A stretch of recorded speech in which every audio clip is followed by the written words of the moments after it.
So I finally got around to finishing my Space Marine sculpture. Now I know a few people were wondering what had happened to this. I hadn't abandoned it or anything like this, and just the fact is there are so many individual parts to this, it's taken quite a long time to actually finish it. Each individual component is individually moulded and cast, so it's taken quite a long time to actually make all the moulds, cast all the pieces, and finally get around to actually assembling them and finishing off the sculpture. But we're here now, so that's good. So in this video I'm going to go through the last few pieces that I need to make for the piece. I'm then going to go through making all the moulds, casting up all the individual pieces, and finally painting the sculpture. So the first thing to say with this is thanks for the feedback on the previous part of the video. Quite a few people commented to say that the head's too big for the body. Now that did throw me for a bit, because I always make sure to actually measure up the figure that I'm sculpting and make sure that the proportions are correct.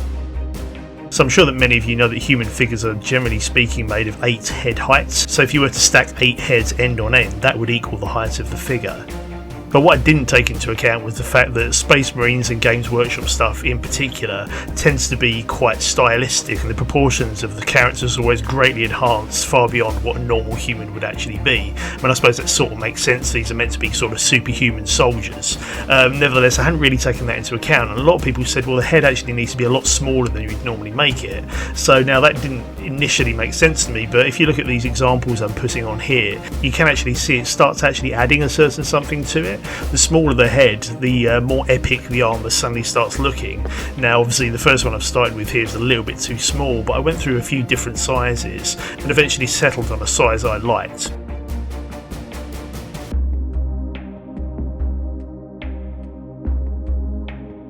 So what I'm doing here is sculpting up a new head. Now I didn't entirely finish the original head that I had, it was really just a placeholder, so that's kind of handy, so I've not wasted too much time doing this.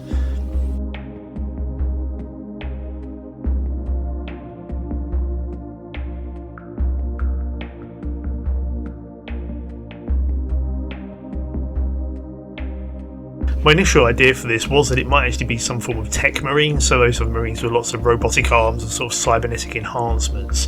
So I want to add a little bit of sort of cybernetics to the character. So what I'm going to do is cut up some of these Space Marine pieces that I've got here and start fashioning an artificial eye for the character.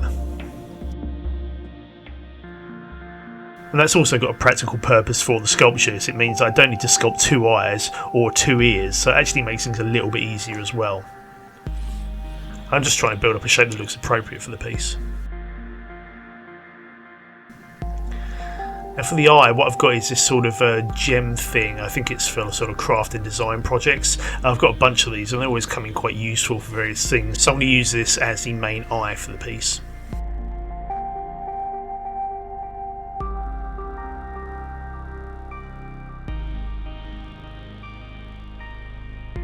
Now given that I had the head a little bit too large, it also made me think, well, maybe I've got the helmet a little bit too large as well. Now this isn't going to be a helmeted character, but I thought you can't really make a Space Marine character without having the Space Marine helmet. It's fairly iconic. So I actually started making a smaller version of the helmet as well. Now I didn't actually end up casting this. I did incorporate it into the base of the sculpture, but because the character wasn't going to be wearing it, I didn't spend too much time working on it. I would like to have a helmet hanging off his belt as though he could put it on if he wanted to. So I do need to cast this. At the time of making the video though, I haven't actually got round to that, and part of the reason for that is I haven't been able to find some flat panels for the earpieces, just to add a little bit more mechanical detail. So until I find something appropriate, I'm just holding off casting that.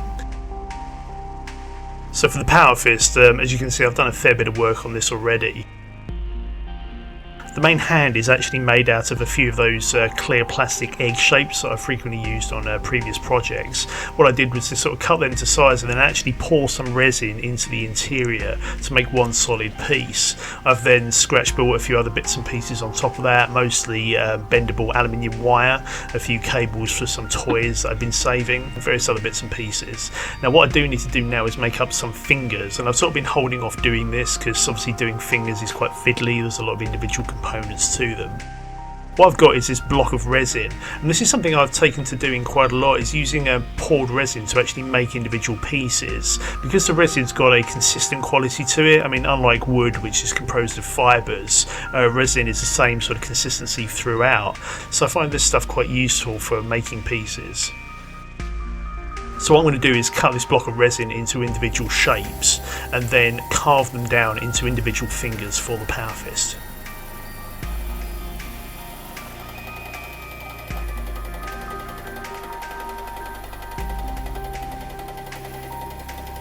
So what I've done is to cut out the individual shapes on the bandsaw here, but then literally just used a craft knife to cut in some individual lines and things to suggest some separation between the pieces, and this is what I ended up with.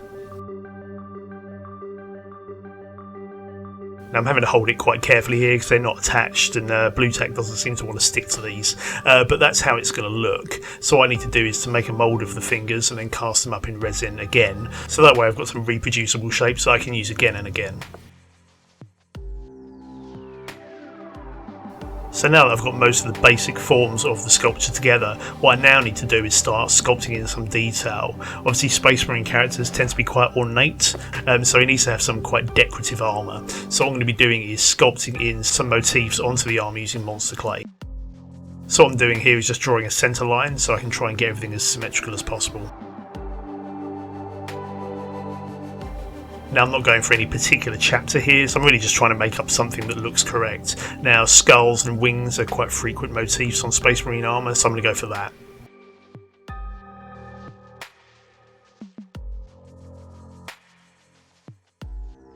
This took quite a while. Sculpting wings is actually a bit of a pain because each individual feather has to have details sculpted into it, so this took a bit of time, so I haven't covered all of it, but this is what I've ended up with. So I've got a sort of a similar design on the chest, shoulder and on the power fist. I don't think you could ever really have too many skulls on a Space Marine, so that's what I've gone for.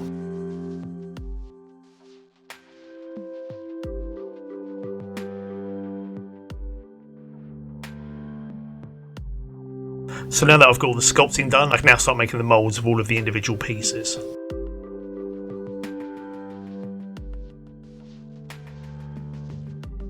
So as you can see, I've added an additional piece of wire onto the power fist here, and that's just going to allow resin to flow out of this corner of the piece. I thought maybe there might be a chance of some air getting trapped in that section, so that's why that's there. What I'm going to be doing for all of these pieces is to pressure cast them. So what I'm going to actually do is add a stem or a pouring spout to the end of the power fist here. The reason for that is that when the resin is put under pressure in the pressure chamber, it compresses all the bubbles that are in the resin, and that can sometimes cause the level of the resin that you've poured into the mould to drop slightly. So it helps to have a sort of a small reservoir, if you will, at the top of the mould, and so if the rate of resin does decrease, you're not going to lose any of your sculpture because you've got that little bit at the top which you can then cut away in the final cast. Hopefully this will become a bit more obvious if it's not clear what I'm talking about as we go. I'm just putting a blob of monster clay in here as well, and again that's just to form a bit of an air channel and to make sure that there isn't a section on the piece where air can get trapped.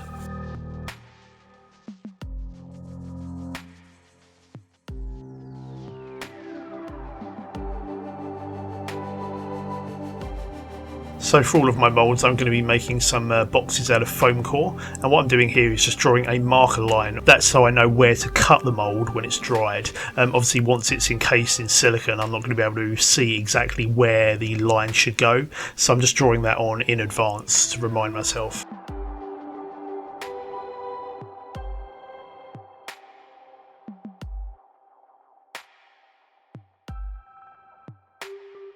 What I'm also doing here is cutting up an old mould that I don't need anymore and putting the individual pieces into the mould in advance. And this is something that I covered in the previous part of the video. This just creates some ballast effectively to fill in the voids in the mould, and it also means you end up using less silicone, so it's quite a nice way of reusing old moulds and obviously saving yourself a bit of money. Silicone isn't the cheapest thing, so it's a good idea to do. And it's a similar story for the other pieces. There's the shoulder pad glued on, and as you can see I've also got the chest there as well, again with some old silicone in the moulds to fill in some of the gaps. So I can now just pour some silicone over the pieces. Now one thing I have done here, which I haven't actually filmed, is to vacuum degas the silicone, and I've done that on numerous videos before, so I won't go into it in too much detail here, but suffice to say it pulls out any air that's got trapped in the silicone.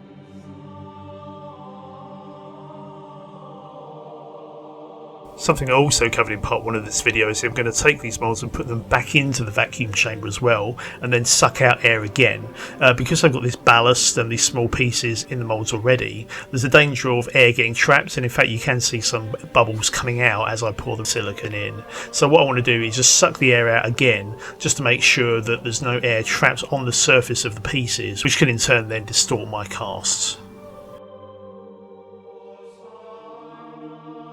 Right, so I've left these overnight to cure, and I actually brought these into the house because the weather's taken a bit of a turn for the cold in the UK now. I have found previously that it can cause the silicone to not cure quite as quickly, so leaving these to cure in a room temperature environment is always preferable. So I can now pull away the foam core and start cutting the moulds to release the pieces inside. And again, as you can see, I've left myself some marker lines just to show where I need to cut. So what I do for this is cut a wavy line initially, and that's just so the two halves of the mould can easily align when they come back together. And this is just a case of slowly cutting the mould away until you can release the piece inside.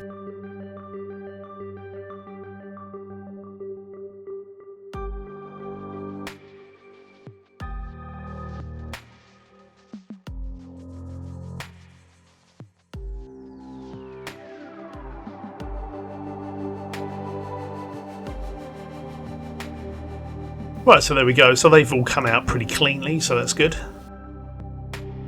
And I can now move on to moulding the power pack and the lower body.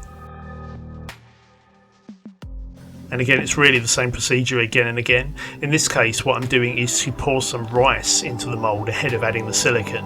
What that does is allow you to gauge exactly how much silicone you're going to need. I've used up a lot of my old moulds here, so I don't have the luxury of adding in some dead moulds to fill in the gaps. So what I'm doing is making sure I know exactly how much silicone I need, and the rice will tell me that.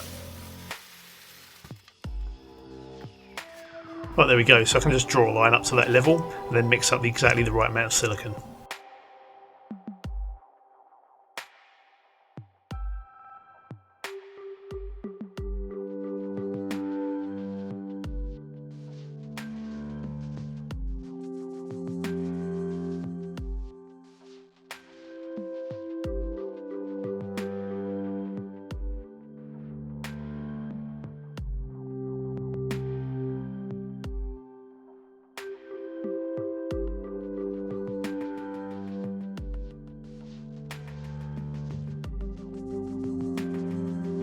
So here's the finished sculpture of the lower body. As you can see, I've sort of added a small base to it, and I've also used the Space Marine helmet there on the back just to add a bit of detail. So that's looking pretty cool. So again, this is the same process as before. I'm just building up a foam core wall around it. Now this one did make me a little bit nervous, and the reason being is because it's just a larger mould than the other pieces. And what I have found in the past on previous projects is that you do have a lot of silicone in a mould. The pressure at the bottom of the mould can actually get quite high, and it can cause the mould to break and silicone to escape. So for that reason, I added a ton of hot glue to this one just to make sure that there's no risk of this bursting. I mean, for really big moulds you would use something much stronger than foam core, like wood for example, but in this case I think it's going to be alright. I'm just trying not to repeat the mistakes of the past, so always something to be wary of.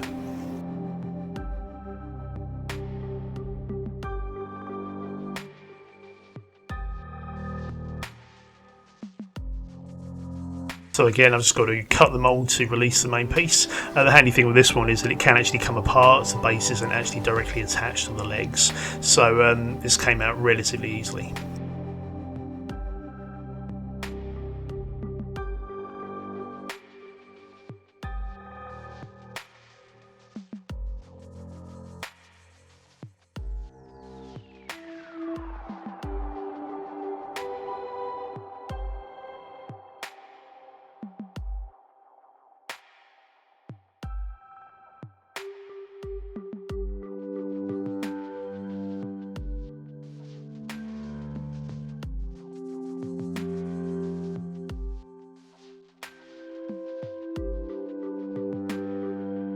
So there's the mould for the head being poured, and that's a fairly easy one, so I won't go into too much detail on that one. One piece that is perhaps worth noting is this, which is the bolt gun that I created. Now because of the shape, I actually ended up adding quite a few air channels here. So that's obviously just to allow air to escape from the handle and from the magazines there. And this actually came out really well. I'm just jumping ahead, here's a cast of the bolt gun. As you can see, it's a really clean cast, so I was really pleased with the way that came out. But with that piece moulded, I'm now ready to actually do the main casting. So as you can see, there are quite a lot of moulds for this piece. Not the most moulds I think that I've ever made for a project. I think maybe the green android from a few months ago holds the record, but still it's quite a few here. So I'm ready to cast, so here's my resin. So what I've got is some slow cure resin, and the reason it's slow cure is because I'm going to be pressure casting this. So what you want is a resin that isn't going to cure straight away, so you've got time to actually pour your moulds and then get them into the pressure chamber and pressured up before they cure. So this has got a cure time of about 14 minutes, and actually, as it turned out, because the weather is quite cold at the minute, this actually took much longer to cure than I actually thought it would. So that was actually quite handy, although it did sort of throw me initially. I thought maybe there was something wrong, but it was okay in the end. So in order to prepare my moulds, obviously I've cut them to release the pieces inside. I'm going to cover them in parcel tape. This is something that I've seen other people doing casting online do, and it's actually quite a good idea. A lot of people I've seen actually use elastic bands to hold the moulds together, and I think that's okay in some circumstances, but what it does is add pressure to a specific part of the mould, whereas if you add parcel tape, because it's much wider than elastic band, it sort of evenly distributes any tension onto the mould in a much more even way. So I think that's actually a much better way of doing it. So I'm just wrapping parcel tape all around all of the moulds to hold them together.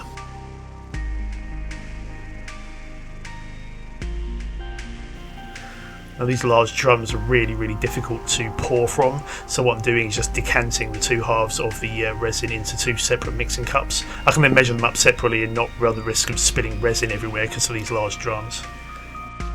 Right, so there we go. Now it's a little bit difficult to know precisely how much resin I'm going to need here. I suppose I could try and pour rice into the moulds to try and get a gauge, but I think the problem is I probably wouldn't be able to get the rice back out again. So I'm just going to have to sort of eyeball this. I've gone for 750 grams. That's sort of based on experience. Some of the busts I've made previously have generally been about a pint of resin, which has worked out at about 450 grams. So I'm going slightly more than a pint, and we'll see how we go. Now, despite the fact that I'm going to be pressure casting this, I'm still taking care to pour slowly into the moulds and also to rotate them, just to try and eliminate any air that gets trapped. So although pressure casting will eliminate smaller air bubbles, any large cavities it won't be able to deal with. So you've still got to take care of this, even though we're going to be pressure casting and eliminating air that way. Now, as it turned out, I actually got this more or less right. I ended up using about 800 grams of resin for this, so that wasn't too bad.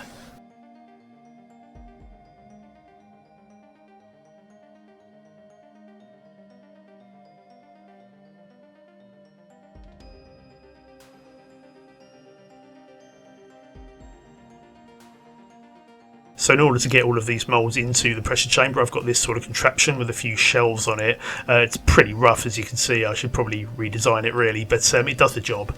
So now the tricky bit, manoeuvring these things into the chamber without spilling resin everywhere.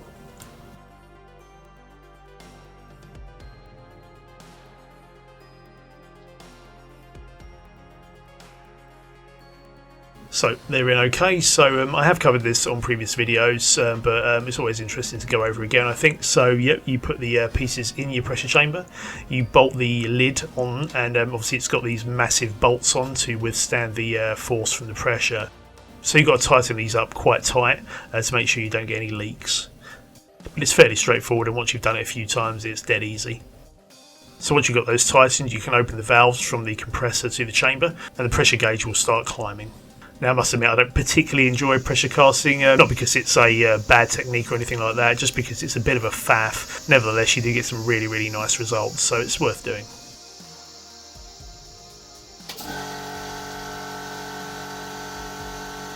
Now, as I mentioned, it's quite cold outside at the minute, so the workshop is in a particularly high temperature. Because of that, the resin actually took way longer to cure than I thought it would. And actually, I thought I had a problem for a while. I thought maybe there was something wrong with the resin because I'd left this overnight and it was still a little bit soft. So that was a little bit disconcerting, but eventually got to the stage where I figured I could get the pieces out of the moulds. So I'm opening the release valve here and there's air escaping from the chamber. It doesn't actually sound quite as loud as this in real life. I think it's just blowing over the microphone pickup for the camera. So once the pressure's dropped, you can release the bolts, take the lid off and remove your cast from the chamber. Right, so now the moment of truth. Let's get a shoulder pad out and see what that looks like.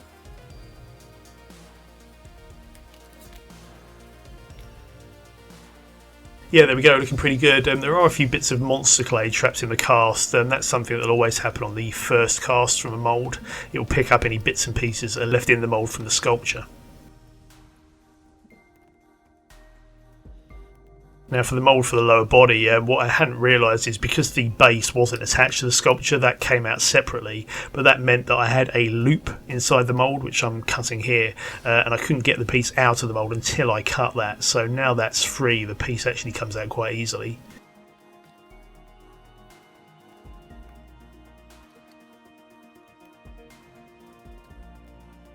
So it's not looking too bad, but speaking of things getting left behind in the mould, as you can see, the skull design on the knee pad is actually the original monster clay one from the sculpture. It's obviously come off the resin piece that it was originally on.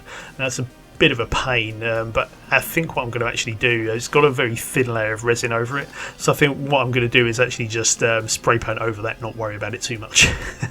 Obviously, I mean, it could deform if it gets poked with a tool or something, but I'll just try and be careful. Okay, cool. So they're all looking pretty good, I think. So there we go. This is sort of what I was after. I've basically got a large-scale Space Marine kit that I can now put together. So that's looking pretty good. So let's get started putting all that together. So there's just a quick rough assembly of the piece. So yeah, not looking too bad, I think.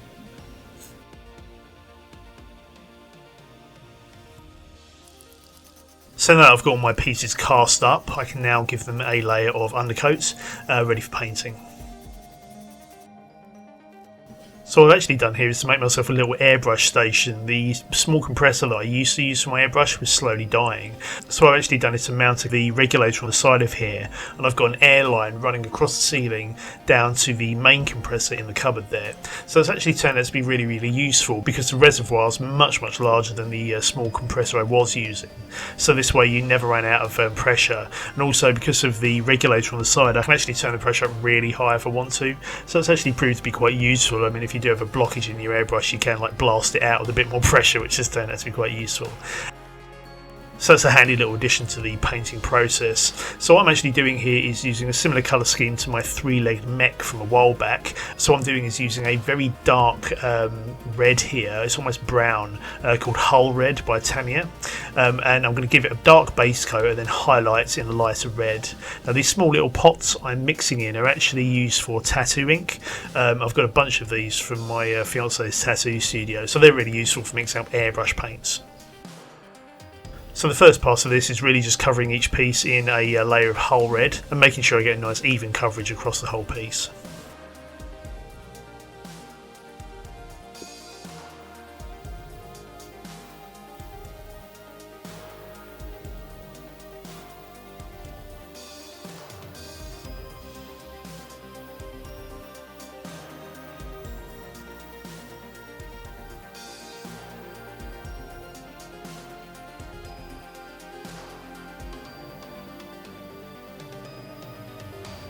Right, so now I've got my base coat down, I can now come in with the lighter red and start highlighting. Now the cool thing with this is because there's a darker undercoat at the beginning, it actually reduces the brightness of the top coat, and what it also means is you can get quite a nice variation in colour. So it won't be one flat colour, there'll be a degree of gradation depending on how thick you go in with the top layer. So I found that quite useful for adding some shading to the piece and sort of accentuating certain parts. And the final part of the airbrushing here is just to come in with some black and add some additional shading into the indented areas, just to add a bit of shadow and a bit of contrast to the piece.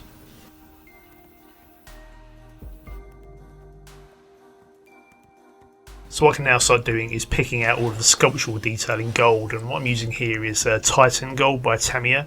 I really like this colour, it's got a really nice shine to it, and what I've also found is that if you come in with some Rakeland Flesh Shade, which is one of Games Workshop's washes, that adds a nice degree of warmth to it as well as picking out all of the individual details of the sculpture.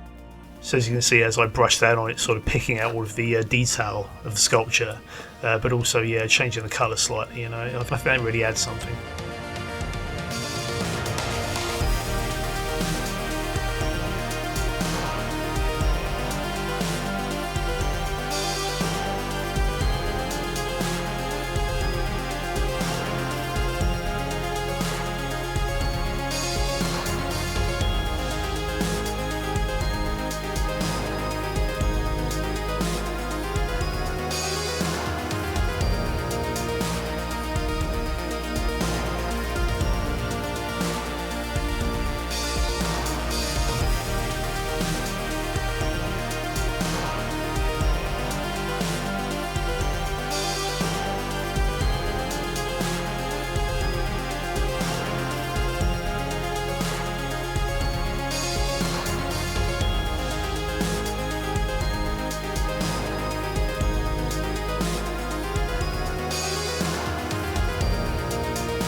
Right, so there we go, there's one finished marine, and I think I'm quite happy with the way it's come out. I must admit, this sort of project where there's lots and lots of individual components that require moulding and casting can be a bit of a slog, and I do sometimes find myself sort of losing objectivity with the piece a bit, so I sort of find myself completing it and then going, I'm not really sure I like it. But a little bit of time has passed since I've actually finished it, and I find I am quite happy with it, so I think that's come out okay. But it's a problem I have run into with other projects, like for example my female warrior, which I started a while back, and I have posted part 1 of that build on the channel. Again, this is another one which requires lots and lots of individual moulds, so it's quite complicated to actually get to the final piece. I am going to finish it, it's just taking me a little bit of time to get round to it. And I have found myself concentrating on projects which are much quicker to do, and I've got one coming up soon which is literally just one sculpture, one mould, and that's it. So there's certainly something to be said for a little bit of a quicker project. However, I've got to say the level of detail you can achieve by doing lots of moulds and doing all the work probably is worth it. You just got to be prepared for quite a long slog to get there. I have also been looking at the pieces of the Space Marine that I've made and thinking, well, if I made one additional piece there and redid the legs, I could have an entirely new Marine. So it's quite possible that there might be another Space Marine coming along relatively soon, but I'll see how that pans out. But anyway, more to come, but for the time being that's it. So if you've got this far through the video, thanks very much for persevering, and thanks very much for watching, and I'll see you next time.